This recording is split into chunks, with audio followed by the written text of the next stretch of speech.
Selamat malam Bapak Ibu serta saudara-saudari sekalian. Marilah sebelum kita mengakhiri aktivitas kita di hari ini, kita membaca firman Tuhan yang diambil dari Yosua 1. Yosua 1 ayat pertama hingga ke-8. Yosua 1 ayat pertama hingga ke-8, demikian bunyi firman Tuhan. Sesudah Musa hamba Tuhan itu mati, berfirmanlah Tuhan kepada Yosua bin Nun abu Musa itu demikian. Hambaku Musa telah mati, sebab itu bersiaplah sekarang, seberangilah sungai Yordan ini, engkau dan seluruh bangsa ini menuju negeri yang akan kuberikan kepada mereka, kepada orang Israel.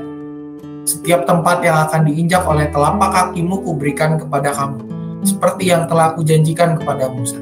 Dari padang gurun dan gunung Libanon yang sebelah sana itu sampai ke sungai besar, yakni sungai Efrat. Seluruh tanah orang Het sampai ke laut besar di sebelah matahari terbenam. Semuanya itu akan menjadi daerahmu. Seorang pun tidak akan dapat bertahan menghadapi engkau seumur hidupmu. Seperti aku menyertai Musa, demikianlah aku akan menyertai engkau. Aku tidak akan membiarkan engkau dan tidak akan meninggalkan engkau. Kuatkan dan teguhkanlah hatimu, sebab engkaulah yang akan memimpin bangsa ini memiliki negeri yang kujanjikan dengan bersumpah kepada nenek moyang mereka untuk diberikan kepada mereka. Hanya kuatkan dan teguhkanlah hatimu dengan sungguh-sungguh. Bertindaklah hati-hati sesuai dengan hukum yang telah diperintahkan kepadamu oleh hambaku Musa. Janganlah menyimpang ke kanan atau ke kiri, supaya engkau beruntung kemanapun engkau pergi. Janganlah engkau lupa memperkatakan kitab Taurat ini, tetapi renungkanlah itu siang dan malam, supaya engkau bertindak hati-hati, sesuai dengan segala yang tertulis di dalamnya. Sebab dengan demikian perjalananmu akan berhasil, dan engkau akan beruntung. Umat yang dikasihi oleh Tuhan Yesus Kristus, tentu kita mengenal yang namanya buku panduan. Sebuah dokumen yang biasanya kita dapatkan di alat-alat yang kita beli. Entah itu alat elektronik atau alat-alat non-elektronik. Seperti lemari, alat masak, dan sebagainya. Buku panduan itulah yang memampukan kita untuk mengetahui fungsi dari alat tersebut. Memberikan kita pemaparan atau penjelasan tentang cara-cara menggunakan alat-alat tersebut, bagaimana menyusun alat-alat tersebut, merangkainya, dan bahkan memelihara alat-alat tersebut bila mana terjadi kerusakan. Buku panduan inilah yang menolong kita untuk boleh menggunakan alat-alat yang kita beli tadi sesuai dengan fungsi dan spesifikasi yang dibuat. Ini juga yang ada di dalam bacaan kita ketika kita perhatikan di mana ini menjadi teks pengutusan bagi Yosua menggantikan Musa. Tuhan berfirman kepada Yosua untuk menguatkan hatinya. Ia menjanjikan tanah yang begitu luas dari padang gurun dan gunung Libanon sampai ke sungai Efrat. Seluruh tanah orang Het sampai ke laut besar akan menjadi daerah dari Israel. Tuhan pun mengatakan kepada Yosua untuk menguatkan dan meneguhkan hatinya ketika ia akan memimpin bangsa Israel kelak memasuki tanah perjanjian. Tuhan mengetahui kegentaran hati Yosua. Tuhan tahu Yosua melihat bagaimana Musa memimpin bangsa Israel sejak keluar dari tanah Mesir hingga sampai saat ini. Betapa sulitnya memimpin bangsa yang dikatakan bangsa pilihan Allah namun tegar tengkuk untuk sampai kepada tanah yang dijanjikan Tuhan. Di dalam bagian ini juga Tuhan tidak mengingatkan Yosua untuk menguatkan dan meneguhkan hatinya, tetapi juga mengingatkan Yosua untuk mengarahkan bangsa Israel di dalam Taurat Tuhan. Janganlah engkau lupa memperkatakan kitab Taurat ini, tetapi renungkanlah itu siang dan malam.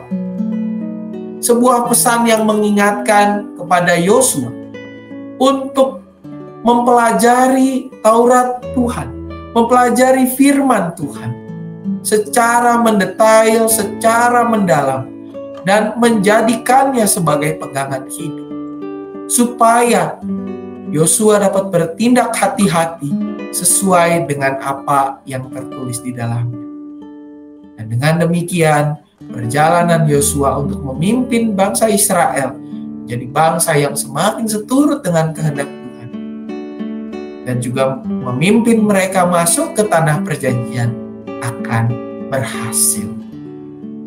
Pesan ini juga yang berbicara kepada kita, Bapak Ibu serta saudara-saudara sekalian, untuk menjadikan firman Tuhan sebagai sebuah pegangan hidup kita, menjadikannya sebagai panduan untuk melakukan kegiatan kita sehari-hari, panduan kita untuk bersikap, panduan kita untuk berpikir, panduan kita untuk bertindak di dalam menyikapi situasi yang kita hadapi. Bukan mengandalkan pengertian kita, tetapi mengandalkan panduan yang berasal daripada Tuhan. Sebab Tuhan jauh lebih mengetahui segala sesuatu. Dialah yang empunya segala sesuatu. Pengetahuan kita terbatas, pengetahuan Tuhan tidak. Melalui bacaan dan renungan kita hari ini, kita diajak untuk menjadikan firman Tuhan sebagai panduan kehidupan kita sehari-hari. Tidak hanya yang dipelajari pada hari Minggu saja, tetapi dipelajari setiap hari, setiap saat, setiap waktu. Merenungkannya siang dan malam, agar kita dapat bertindak sesuai dengan firman.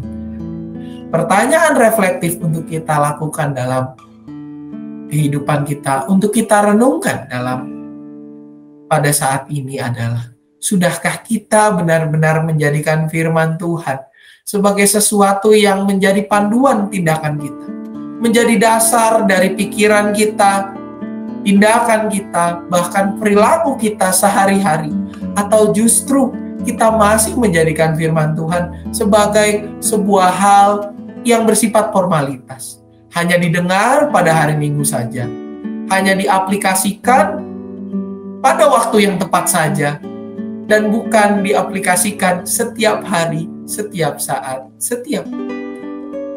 Apakah kita masih lebih mengandalkan pengetahuan kita yang terbatas dan bisa saja mengarahkan kita kepada kebinasaan? Atau sudahkah kita benar-benar mengandalkan firman Tuhan sebagai panduan hidup kita yang mengarahkan kita kepada keselamatan abadi di dalam Dia? Mari kita berdoa. Tuhan, biarlah melalui firman ini kami diingatkan dan semakin berani untuk menjadikan firman-Mu sebagai panduan hidup kami.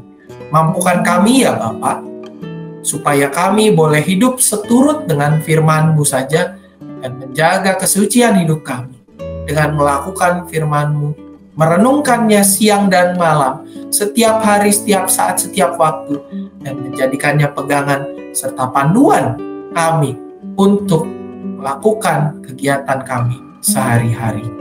Dalam nama anak Tuhan Yesus Kristus kami berdoa. Amin. Umat yang dikasihi Tuhan, pendaftaran ibadah minggu telah dibuka. Umat dapat mendaftarkan diri lewat link yang tersedia bagi mereka yang usia 17 sampai dengan 60 tahun. 60 tahun ke atas atau peserta lansia dapat mendaftarkan diri di grup Lansia GKI Cicurug.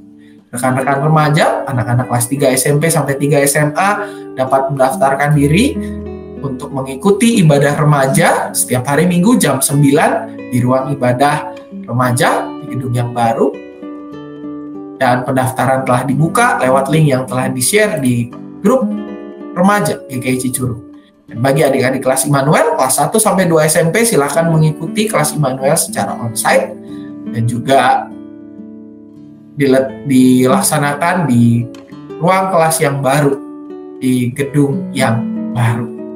Dan juga Bapak Ibu, pada esok hari sebagaimana biasanya akan ada PRT, persekutuan rumah tangga jam 7 malam secara online. Linknya akan di-share besok.